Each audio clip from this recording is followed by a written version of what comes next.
ഉഷാരല്ലേ നസ്രിയ പറയുന്ന പോലെ കോഴിക്കോട്, ബഷീർ സാഹിബിൻ്റെ കോഴിക്കോട്, സാമൂതിരിയുടെ കോഴിക്കോട്, വാസ്കോ ചേട്ടൻ വന്നിറങ്ങിയ കോഴിക്കോട്, ബീച്ചും മാനാഞ്ചിറയും, കേരളത്തിലെ ഏറ്റവും നല്ല ഓട്ടോച്ചേട്ടന്മാരുമുള്ള കോഴിക്കോട്, നല്ല ഹലുവയും ബിരിയാണിയും മണക്കുന്ന കാറ്റ്. നല്ല തിരക്കിൻ്റെ ഇടയിൽ ബസ്സൊക്കെ കയറി ഞങ്ങൾ ശ്രീലക്ഷ്മിൻ്റെ വീട്ടിലെത്തി. അവിടെ എത്തിയപ്പോൾ ഞങ്ങൾക്ക് കഴിക്കാനായിട്ട് കുറേ ഫുഡൊക്കെ തന്നിട്ടുണ്ടായിരുന്നു. ഫുഡൊക്കെ കഴിച്ച് വയറൊക്കെ നിറഞ്ഞ് ഞങ്ങൾ സുഖമായിട്ടൊന്ന് ഉറങ്ങി. അടുത്ത ദിവസം രാവിലെ ഞങ്ങൾ എണീറ്റ് ഫുഡൊക്കെ കഴിച്ചിട്ട് ഞങ്ങൾ പോയത് ശ്രീലക്ഷ്മിയുടെ കുടുംബ വീട്ടിലാണ്. അവിടെ പഴയ വീടും പഴയ തറവാടും ഒക്കെ കണ്ടിട്ടുണ്ടായിരുന്നു.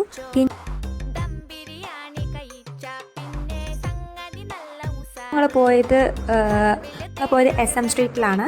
SM സ്ട്രീറ്റിൽ നിന്ന് അവിടെ നിന്ന് കുറച്ച് സാധനങ്ങളൊക്കെ പർച്ചേസ് ചെയ്തിട്ടുണ്ടായിരുന്നു. അവിടുന്ന് കുറേ കടകളും എല്ലാം കണ്ടിട്ട് പിന്നെ നമ്മൾ ഇറങ്ങിയത് നമ്മൾ നേരെ പോയത് കോഴിക്കോട് ബീച്ചിലേക്കാണ്. എത്തിയപ്പോഴേക്കും ഒരുപാട് ഫുഡ് ഐറ്റംസ് ഉണ്ടായിരുന്നു കഴിക്കാനായിട്ട്. ഞങ്ങൾക്ക് ഡൗട്ടായിരുന്നു ഏതൊക്കെയാണ് കഴിക്കേണ്ടത്. എന്തായാലും അവിടുന്ന് ഉപ്പിലിട്ടത് എന്തായാലും കഴിക്കണം എന്ന് ഞങ്ങൾക്ക് നല്ല ആഗ്രഹം ഉണ്ടായിരുന്നു. പിന്നെ കല്ലുമ്മക്കായ കഴിക്കണം എന്നുണ്ടായിരുന്നു. പിന്നെ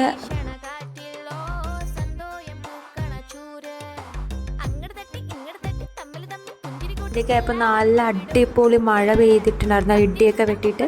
അതിൻ്റെ വീഡിയോ നമുക്ക് എടുക്കാൻ പറ്റിയിട്ടില്ല. പിന്നെ ഞങ്ങൾ നേരെ തിരിച്ച് വീട്ടിലേക്കാണ് പോയത്. അടുത്ത ദിവസം രാവിലെ ഞങ്ങൾ നേരത്തെ എണീറ്റുണ്ടായിരുന്നു. എല്ലാവരും ഫുഡ് കഴിച്ചു, വയറൊക്കെ നിറഞ്ഞു. പിന്നെ ഞങ്ങൾ നേരെ പോയത് റെയിൽവേ സ്റ്റേഷനിലാണ്. ടിക്കറ്റൊക്കെ എടുത്തു. അങ്ങനെ ട്രെയിനിൽ കയറി തിരിച്ച് ബാംഗ്ലൂരിലേക്ക്. അപ്പോൾ ഇത്രയൊക്കെ ഉള്ളൂ കോഴിക്കോട് വ്ളോഗ്. എൻ്റെ ചാനൽ ലൈക്ക് ചെയ്യുക, സബ്സ്ക്രൈബ് ചെയ്യുക, കമൻറ്റ് ചെയ്യുക.